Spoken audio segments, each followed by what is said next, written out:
Hello, welcome in Accelerating India। जरूरी सूचना, ये सारी जानकारी गूगल से ली गई है। अगर इसमें किसी भी प्रकार की कोई त्रुटि पाई जाती है तो उसकी हम कोई जिम्मेदारी नहीं लेते। आप सभी को बेहतर सुविधा के लिए थोड़ा बहुत प्रयास है। अगर जानकारी अच्छी लगे तो चैनल को सब्सक्राइब करना ना भूलें। धन्यवाद धन्यवाद धन्यवाद। संपूर्ण विश्व में पहले वैदिक धर्म ही था, फिर इस धर्म की दुर्गति होने लगी। लोगों और तथाकथित संतों ने मत भिन्नता को जन्म दिया और इस तरह एक ही धर्म के लोग कई जातियों और उपजातियों में बंट गए। ये जातिवादी लोग ऐसे थे जो वेद वेदांत और परमात्मा में कोई आस्था विश्वास नहीं रखते थे। इसमें से एक वर्ग स्वयं को वैदिक धर्म का अनुयायी और आर्य कहता था, तो दूसरा जादू टोने से विश्वास रखने वाला और प्रकृति तत्वों की पूजा करने वाला था। दोनों ही वर्ग भ्रम और भटकाव में जी रहे थे, क्योंकि असल में उनका वैदिक धर्म से कोई वास्ता नहीं था। कहते कि श्री कृष्ण के काल में ऐसे 72 से अधिक अवैदिक समुदाय दुनिया में मौजूद थे। ऐसे में श्री कृष्ण ने सभी को एक किया और फिर वैदिक सनातन धर्म की स्थापना की। आज हिंदू धर्म की हालत यह है कि हर संत का अपना एक धर्म और हर जाति का अपना अलग धर्म है। लोग भ्रम और भटकाव में जी रहे हैं। वेदों को छोड़कर संत, ज्योतिष और अन्य लोग दूसरे या मनमाने धर्म के समर्थक बन गए हैं। खैर, अक्सर यह कहा जाता है कि हिंदू धर्म का कोई संस्थापक नहीं, इस धर्म की शुरुआत का कुछ अता पता नहीं। हालांकि धर्म के जानकारों के अनुसार वर्तमान में जारी इस धर्म की शुरुआत प्रथम मनु स्वयंभू मनु के मनवंतर से हुई थी। जिस परमात्मा ने आदि सृष्टि में मनुष्यों को उत्पन्न कर अग्नि आदि चारों ऋषियों के द्वारा चारों वेद ब्रह्मा को प्राप्त कराए, उस ब्रह्मा ने अग्नि, वायु, आदित्य और अंगिरा से ऋण, यजु, साम और अथर्ववेद का ग्रहण किया। मनुस्मृति में दर्शाया जाता है। आदि सृष्टि में अवान्तर प्रलय के पश्चात ब्रह्मा के पुत्र स्वयंभू मनु ने धर्म का उपदेश दिया।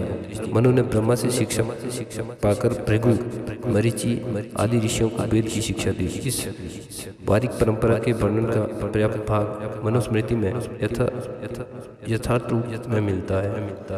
शतपथ ब्राह्मण के अनुसार अग्नि, वायु और सूर्य ने तपस्या की और ऋग्वेद, यजुर्वेद और सामवेद को प्राप्त किया। ब्रह्मा, विष्णु, महेश सहित अग्नि, आदित्य, वायु और अंगिरा ने इस धर्म की स्थापना की। क्रमशः कहें तो विष्णु से ब्रह्मा से 11 रुद्र, 11 प्रजापतियों और स्वयंभू मनु के माध्यम से इस धर्म की स्थापना हुई। इसके बाद इस धार्मिक ज्ञान की शिव के 7 शिष्यों से अलग अलग शाखाओं का निर्माण हुआ। वेद और मनु सभी धर्मों का मूल है।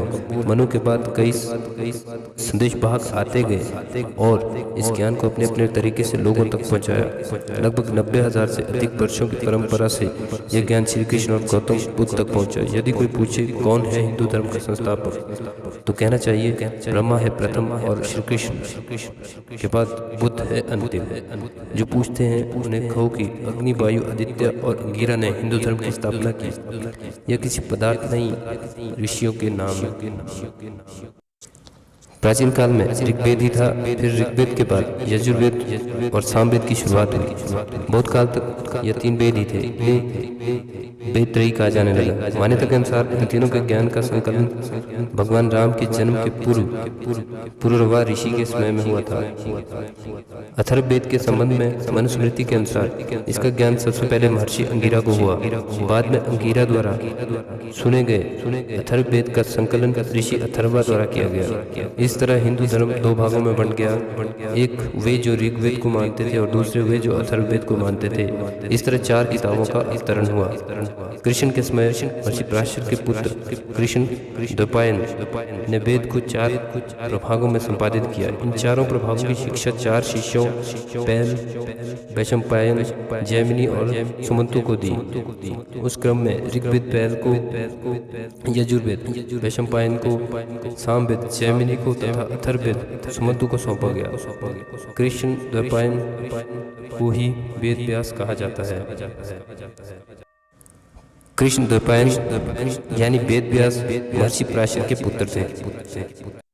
गीता में श्री कृष्ण के माध्यम से परमेश्वर कहते हैं कि मैंने इस अविनाशी ज्ञान को आदित्य से कहा, आदित्य ने अपने पुत्र वैवस्वत मनु से कहा और मनु ने अपने पुत्र राजा इक्ष्वाकु से कहा। इस प्रकार परंपरा से प्राप्त इस योग ज्ञान को राज ऋषियों ने जाना। परमेश्वर से प्राप्त यह ज्ञान ब्रह्मा ने 11 प्रजापतियों, 11 रुद्रों और अपने ही स्वरूप स्वयंभू मनु और सतरूपा को दिया। स्वयंभू मनु ने इस ज्ञान को अपने पुत्रों को दिया, फिर क्रमशः स्वरोचिष, औतमी, तामस मनु, रैबत, चाक्षुष और फिर वैवस्वत मनु को यह ज्ञान परंपरा से मिला। अंत में यह ज्ञान गीता के रूप में भगवान कृष्ण को मिला। अभी बराह कल्प में 7वें मनु वैवस्वत मनु का मनवंतर चल रहा है। ऋग्वेद की ऋचाओं में लगभग 414 ऋषियों के नाम मिलते हैं, जिनमें से लगभग 30 नाम महिला ऋषियों के हैं। इस तरह वेद सुनने और वेद संभालने वाले ऋषि और मनु ही हिंदू धर्म के संस्थापक है। आज के लिए बस इतना ही। दीजिए हमें इजाज़त। मिलते अगली वीडियो में। हिंदुस्तान से जुड़ी हर प्रकार की जानकारी के लिए हमारा चैनल ज़रूर सब्सक्राइब करें। वीडियो को लाइक करना ना भूलें, शेयर करना ना भूलें और सब्सक्राइब बटन पर बेल आइकन अवश्य दबाएं। धन्यवाद। जय हिंद।